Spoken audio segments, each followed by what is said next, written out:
बुद्धिपुरस्सर बळानं काही केलं आणि समजा अपेक्षित स्वर लावणं जमलं तरी त्यात सहजतेचा अभाव असतो आणि याचा दुष्परिणाम स्वरतंतू व शरीरावर ताण येण्यात येतो.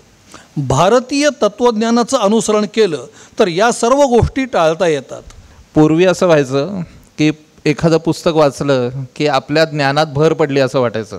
आता असं वाटतं की आपला अज्ञानाचा आवाका अजून किती आहे याची जाणीव होते. इतकी वर्ष संगीतामध्ये राहूनसुद्धा आपण काही गोष्टी गृहीत धरतो. तुम्ही आवाज मोकळा लावायला सांगितलात कोणा व्यक्तीला तर तो माणूसच मोकळा होतो.